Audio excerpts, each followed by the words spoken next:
photographers, Jessica Whitaker here, accompanied by my new special guest, Bumblebee. You'll have to excuse his cone. This is just the reality right now. I rescued him 2 weeks ago. In today's video, I'm going to be teaching 4 ways to nail portraits every single time. Since I teach beginner photographers, a lot of us are starting out with beginner or amateur models or photographing our friends and family for practice. So I decided that in today's tutorial, it was super important for me to work with somebody who doesn't have any modeling experience at all. I actually chose one of my followers who reached out to me, and she's a fellow photographer. This is such a great example for those of us who are starting out in photography and working with who we have in our circle. Bumblebee and I wanted to remind you that I have a free photography Facebook group called Build and Bloom, full of 60,000 kind, encouraging photographers. It's actually Facebook's most highly engaged, highly active photography groups, and for good reason.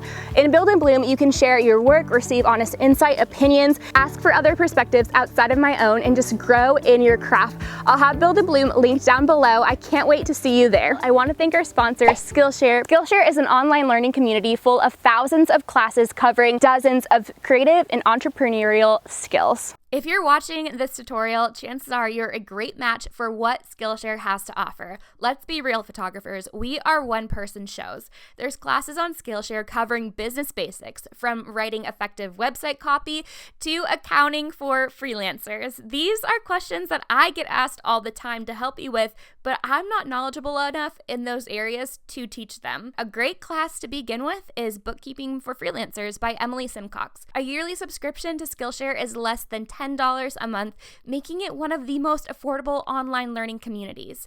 If there's an area in your business you need to brush up on, or something that you need to dive right into, such as skin retouching on Photoshop, Skillshare just might be a match made in heaven for you and your business. Because Skillshare is sponsoring today's video, you have access to 2 months of free premium membership if you click the link down in the description box below. And if you want to continue to support my channel and the free tutorials that I bring you for your photography business every single week, be sure to go down below and check out Skillshare. Let's get into it.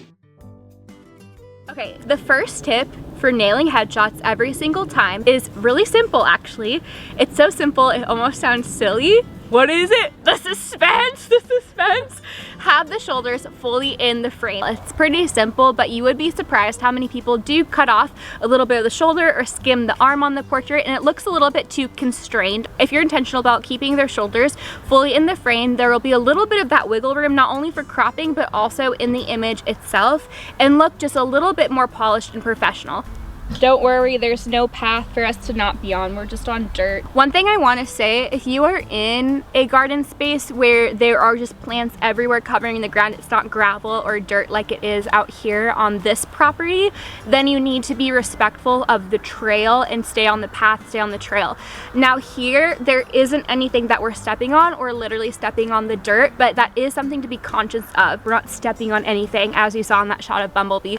The dirt, so big disclaimer, but important. Back to the tip. We're shooting with my Canon 5D Mark IV and my 50mm 1.4 lens. In this shot, Kelsey has her hand out. Now I don't want to crop her elbow out, so that's another thing. If it's a shoulder, if it's an elbow, keep it in the frame. Even if it means you have to step back a little bit to accommodate for that angle, make sure you keep it in the frame and you're not chopping off any limbs. I'm gonna have you scoot forward a little bit.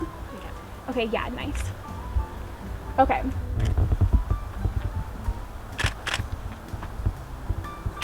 Beautiful. So my second tip for nailing headshots every single time is called the little refresher-roo, is what it's trademarked as. When you have your subject smiling for a long time, our muscles in the face can get really tense and tight, and then our smile almost feels really forced, right?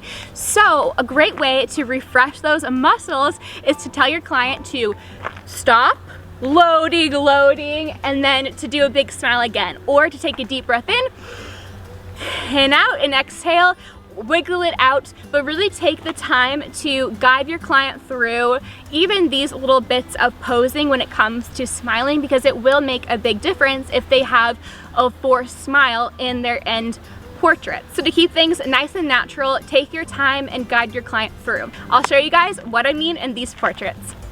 Beautiful. I'll have you take a deep breath in and then out. Beautiful, beautiful.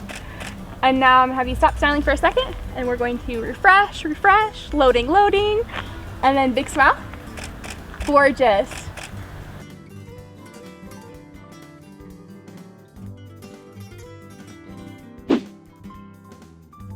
My next tip for killing headshots every single time is a posing trick that is universally flattering on every body type. What you're gonna do is you're going to slightly turn the shoulders away from the camera. It's a very simple little trick that adds a little bit of interest to your photo and is very flattering. Now, when you have your subject turn their shoulders away from the camera, what do we do with our legs? We're not gonna just keep our legs straight out. This is so awkward. Like, I am a robot. I, robot, hear me roar. Okay. So naturally, we are going to be shifting our feet in the direction that we shifted, that we turned our shoulder. Then we distribute our weight onto that front leg, therefore alleviating a little bit of that stress of having the weight on both legs. Putting it onto one leg is going to feel a little bit more relaxed and casual, therefore relaxing your client subconsciously. This little tip is a great way to tweak a pose to feel nice and relaxed, especially for clients who are in front of the camera for the first time. Okay, so we're gonna, yep, perfect. Okay, and smile big. Okay, this is pretty, but give them the little tilt, Kelsey. Turn this way towards the sun and then turn your face to me.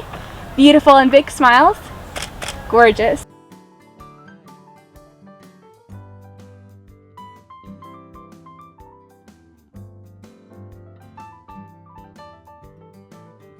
A little bonus tip, show your clients the images as you go through the shoot, especially at the beginning, so that they feel confident not only in themselves, but in your ability to photograph them looking their best. Final tip for nailing headshots every time. Are you ready for this one, Kelsey? Oh man, am I ready? That's the question. We are using an actual material for photography in this tutorial.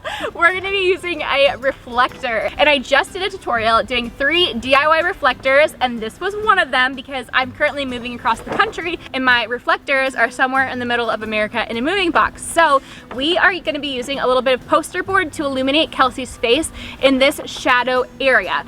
It just finished up with golden hour and we're in a very shaded location in the garden, and we are going to be using the reflector to fill in the shadows and just illuminate the face where the sun is lacking because we don't have any sun now. It's over golden hour and it's an overcast day, so this will fill in nicely. Okay, Kelsey, so this is so pretty. I love the hydrangea. Like, look at how big this hydrangea bush is. Are you kidding me? It's amazing. Oh my gosh, I love it. And I love the little blue hydrangeas in the background. This is so pretty. Okay, so these are beautiful, Kelsey. So I'm gonna have you put your hand on your waist. Beautiful. Okay, and then I'm actually gonna have you face me a little bit more. Gorgeous, Kelsey. Do a little testaroo. Oh, okay.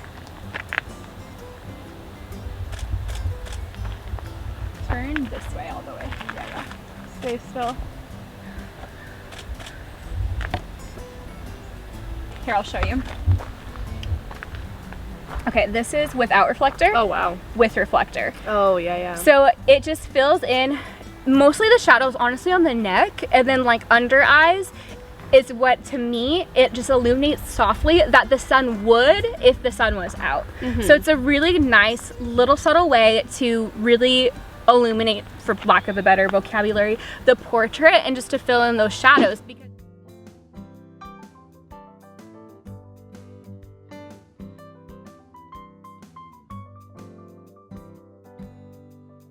thanks everyone for watching. I hope that you enjoyed. I hope that you learned something. Be sure to subscribe if you would like to receive notifications whenever a new tutorial for your photography business comes out. If you like what you see here on YouTube, I also have my online photography workshop, The Business Behind Photography, how to market and manage your dream ideal clients in your own backyard. So many of the photographers who take my online photography workshop are able to generate a sustainable income in their photography business, and a lot of the reviews, if you go onto the website, you can see the testimonials testimonials for yourself. They're able to book returning, recurring clients, as well as a lot of weddings have come out of the workshop. The reviews honestly speak for themselves. If you want to see everything that's included in my online photography workshop, I'll have it linked down below.